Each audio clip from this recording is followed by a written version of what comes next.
Selamat datang kembali di channel ini, selamat berjumpa lagi. Nah, hari ini kita akan kembali membahas satu materi di mana materi ini menjadi sangat penting untuk kita agar supaya kita dapat merespon berbagai informasi itu dengan baik dan bijak tentunya. Adapun pada pembahasan kali ini materinya itu berjudul kerangka berpikir ilmiah. Kerangka berpikir ilmiah, pertama yang harus kita bahas adalah kata definisi itu sendiri.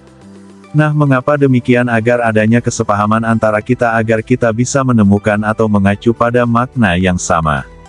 Nah, apa sih definisi dari definisi itu? Definisi adalah membatasi sesuatu, sehingga kita dapat memiliki pengertian terhadap sesuatu itu.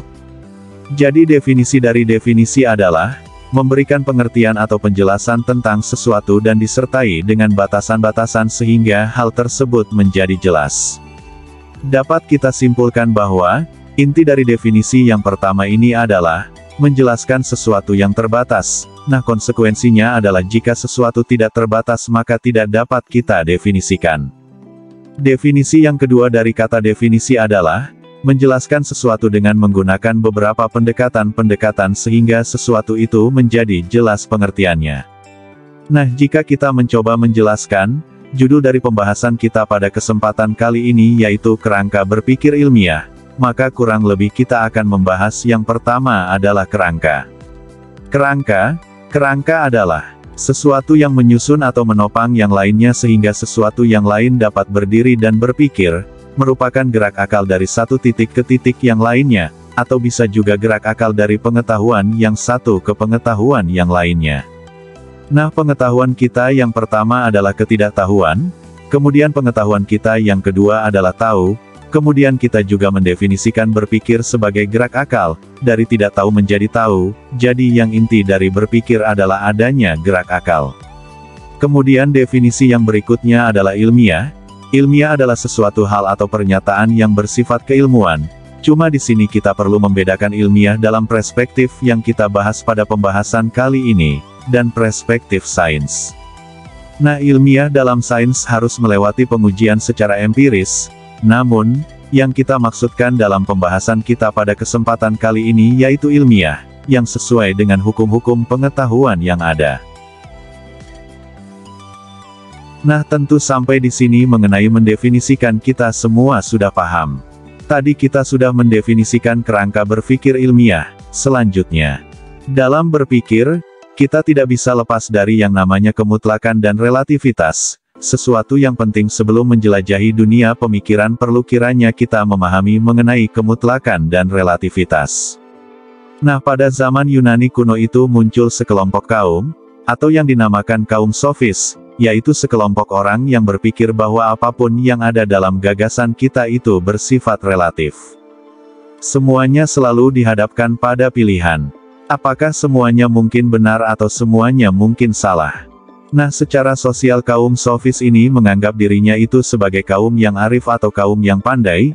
Kaum sofis ini menimbulkan gejolak negatif di masyarakat pada zaman itu, karena tidak ada lagi sesuatu yang dapat dipercaya. Nah, seperti yang kita ketahui bersama bahwa salah satu konsekuensi dari relativitas yaitu hilangnya kepercayaan. Namun pada saat itu atau zaman tersebut di saat yang bersamaan muncul satu tokoh yang bernama Sokrates, kurang lebih 399 sampai 470 sebelum Masehi, yang kemudian menggugurkan asumsi-asumsi yang dibangun oleh kaum sofis. Sokrates yang dikenal sebagai guru filsafat Yunani kuno sangat berpengaruh pada masa itu. Sokrates menggunakan metode dialektika untuk membimbing orang-orang memahami suatu pengetahuan dengan mengajukan beberapa pertanyaan-pertanyaan, gang demi gang untuk mencapai hal-hal yang meragukan untuk dijawab, atau sesuatu itu menjadi jelas. Sokrates mengatakan bahwa filsafat berasal dari Yunani, yang dari dalam bahasa Yunani yaitu philo yang artinya cinta dan sophia yang artinya arif. Mungkin disinilah salah satu kerendahan hati Sokrates yang tidak menganggap dirinya sebagai orang pintar tetapi ia menganggap dirinya sebagai orang yang cinta akan kearifan. Jadi Sokrates menganggap dirinya cinta kearifan, kemudian ada beberapa kelemahan dari kaum sofis ini, yang kemudian dimunculkan. Nah, yang pertama, kaum sofis kontradiksi dengan dirinya sendiri, misalnya mereka mengatakan bahwa semua itu relatif. Jika dikembalikan apakah semua itu relatif atau mutlak? Kemungkinannya adalah jika dikatakan pernyataan tersebut termasuk sesuatu yang relatif, maka pernyataan itu menggugurkan dirinya sendiri, artinya, pernyataan ini juga relatif. Kemudian kelemahan kedua dari kaum sofis ini yaitu, tidak memiliki pijakan teori yang jelas, sehingga turunan dari prinsip berpikirnya ini juga menjadi tidak jelas. Sofisme tidak lain dari sebuah kebingungan atau kegundahan karena tidak memiliki sistem berpikir yang komprehensif. Cara kerja sofisme sangat sederhana, yaitu menciptakan antitesa dari sebuah pernyataan dalam bahasa keraguan. Nah, akibatnya muncul keraguan yang tak mampu menjawab masalah, jadi di sini dia memunculkan keraguan baru. Nah, ketika kita berbicara tentang filsafat, filsafat berasal dari bahasa Yunani.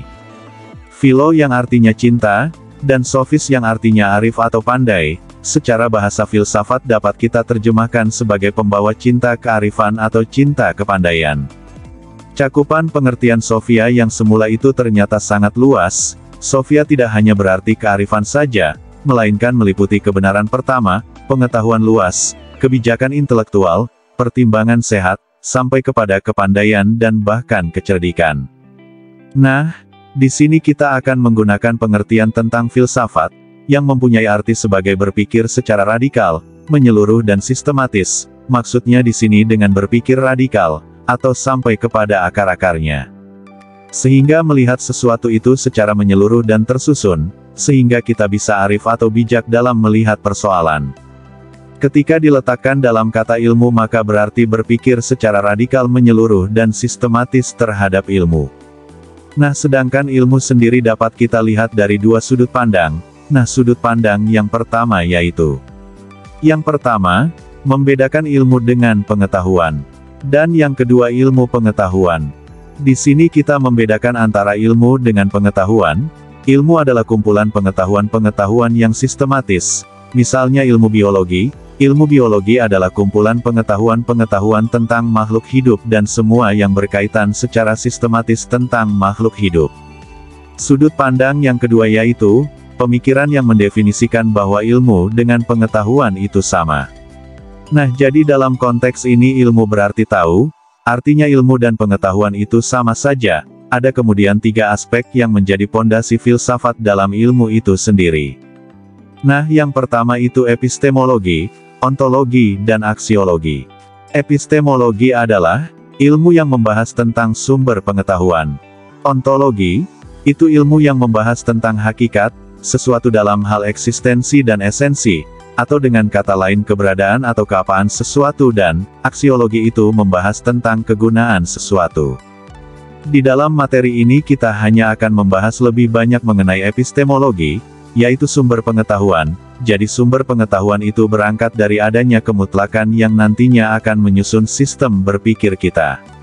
Nah, secara umum ada beberapa mazhab pemikiran yang dapat kita gunakan atau kita jadikan acuan dalam sumber pengetahuan. Jadi mazhab yang pertama yaitu skriptualis. Skriptualis adalah suatu sistem atau konsep berpikir yang di dalam menilai kebenaran itu, digunakan teks kitab, atau asumsi dasar yang tergabung adalah teks dalam kitab itu mutlak adanya, oleh karenanya dalam penilaian kebenaran harus sesuai dengan teks kitab yang ada. Jadi ketika mempertanyakan teks kitab itu sama saja dengan mempertanyakan kemutlakan atau kebenaran. Kemudian mazhab yang kedua yaitu idealis Platonia. Ini diperoleh dari pemikiran Plato yang dapat digambarkan, yaitu bahwa sebelum manusia lahir, dan masih berada di dalam ide, semua kejadian telah terjadi, olehnya manusia telah memiliki pengetahuan, dan ketika manusia terlahir di alam materi ini, pengetahuan tersebut kemudian hilang. Nah, untuk itu yang harus kita lakukan kemudian adalah, bagaimana kita mengingat kembali pengetahuan-pengetahuan tersebut. Nah, pengetahuan yang kita miliki hari ini, kemarin dan hari esok yang akan datang, itu sebenarnya tidak lebih dari pengingatan kembali. Nah, ini berdasarkan teori dari mazhab idealis Platonian yang digagas pemikirnya oleh Plato. Kemudian ada mazhab yang berikutnya yaitu mazhab empirisme. Nah, empirisme lebih ke doktrin. Doktrin empirisme berdasarkan pada pengalaman dan perspektif indrawi. Nah, oleh karenanya kebenaran dalam doktrin ini hanya sesuatu yang dapat ditangkap oleh indera manusia. Kemudian mazhab yang berikutnya itu kaum perasa atau intuisi. Kaum perasa selalu menjadikan perasaannya sebagai tolak ukur kebenaran, ciri khas mereka yaitu yakin saja. Nah selanjutnya itu mazhab rasionalisme. Nah rasionalisme kurang lebih bahwa, sebuah pemahaman yang menjadikan akal sebagai ukuran kebenaran. Rasionalisme di sini bukan berarti seperti pada pandangan kaum empirisme. Rasionalisme dalam pandangan empirisme itu berarti menggunakan metode ilmiah yang berangkat dari doktrin empirikal yaitu menggunakan indera sebagai tolak ukur kebenaran. Dan antara lainnya rasionalisme juga tidak menutup diri dari pengalaman serta perasaan. Nah kaum rasionalisme menggunakan akal untuk menyatakan kemutlakan tersebut. Nah hukum akal menyatakan bahwa sebab selalu mendahului lebih kuat dari akibat, jadi kesadaran akal sebagai ciptaan atau akibat pasti memiliki keterbatasan dihadapkan dengan penciptanya, cuma persoalannya adalah sejauh mana kita menggunakan akal kita untuk mengetahui hal tersebut. Nah dalam kacamata seorang filsuf, menyatakan bahwa manusia adalah binatang berakal, secara biologi manusia mirip dengan binatang. Nah kita bisa lihat bersama mengenai hal ini bedanya cuma satu yaitu akal, manusia yang tidak menggunakan akalnya itu, bisa lebih buruk dari binatang.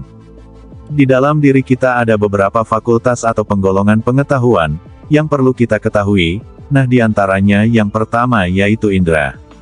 Indera di sini yang menangkap warna, bentuk, bunyi, bau, dan rasa. Kemudian ada fakultas atau disebut dengan hayal menghayal yaitu hasil persekutuan ide, yang tidak memiliki realitas internal, misalnya, ide manusia dan monyet, yang kesemuanya memiliki realitas eksternal, namun jika digabungkan itu akan menjadi keras sakti yang kemudian menjadi realitas internal dalam diri kita. Tetapi tidak direalitaskan secara eksternal. Nah begitu pula dengan bayangan kita mengenai gunung, bongkahan gunung, dan ide tentang sebuah emas, sehingga menghasilkan sebuah hayalan yaitu adanya gunung emas. Yang berikutnya itu ada fakultas yang namanya wahmi. Wahmi di sini berkaitan dengan perasaan, diantaranya ada benci, cinta, rindu, jengkel, dan sebagainya, intinya semua yang berhubungan dengan perasaan itu dinamakan wahmi. Wahmi di sini masih bisa dikontrol, bukan sebagai pengontrol, atau bukan sebagai patokan utama. Kemudian yang keempat yaitu fakultas yang terakhir yaitu akal. Nah akal di sini merupakan golongan pengetahuan yang ada dalam diri kita yang mengontrol semuanya. Jadi di sini akal adalah fakultas yang mengontrol semuanya yang ada dalam diri kita. Nah tentu sampai di sini kita telah sampai pada pentingnya akal dalam menilai sesuatu.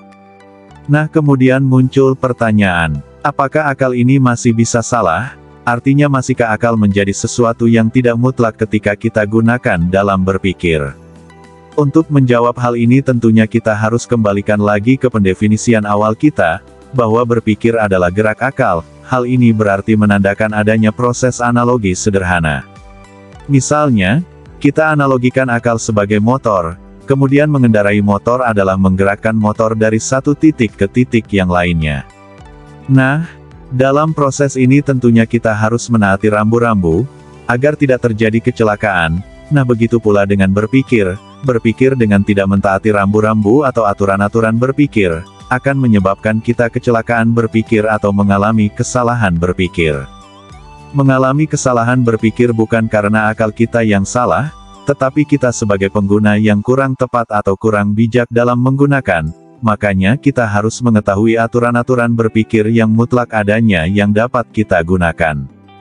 Nah jadi di sini ada beberapa aturan berpikir yang akan kita bahas.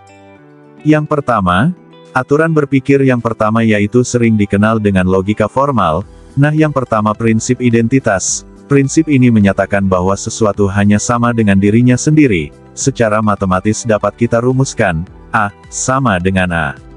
Kemudian yang kedua itu, prinsip non-kontradiksi. Prinsip ini menyatakan bahwa tiada sesuatu pun yang berkontradiksi, sesuatu berbeda dengan bukan dirinya. Kemudian yang ketiga yaitu prinsip kausalitas.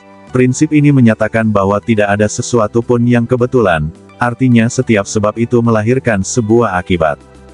Kemudian yang keempat prinsip keselarasan. Nah prinsip ini menyatakan bahwa setiap akibat pasti selaras dengan sebabnya.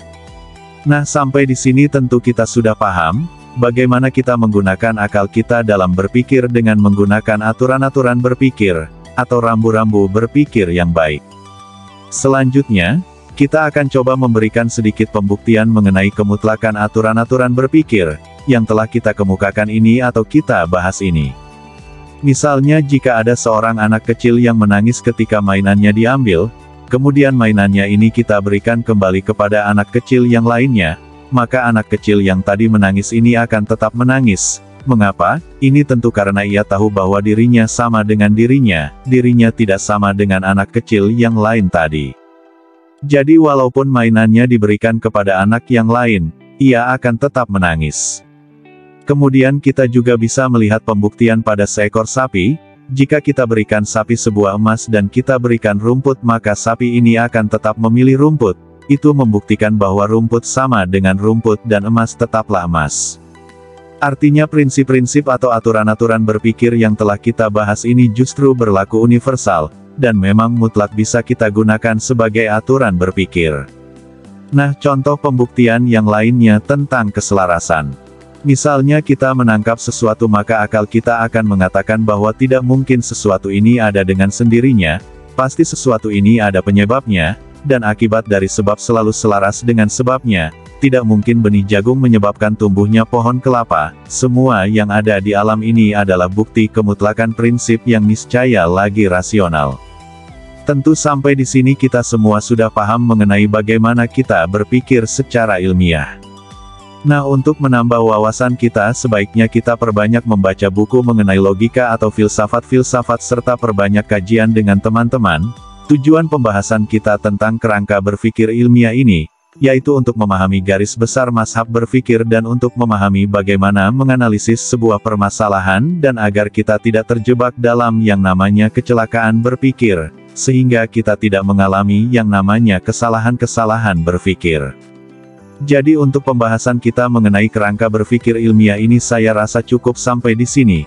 Jadi ketika ada yang ingin didiskusikan silakan sampaikan saja lewat kolom komentar, nanti kita akan diskusikan secara bersama-sama. Nah, video kali ini cukup sampai di sini, sampai bertemu lagi di video berikutnya.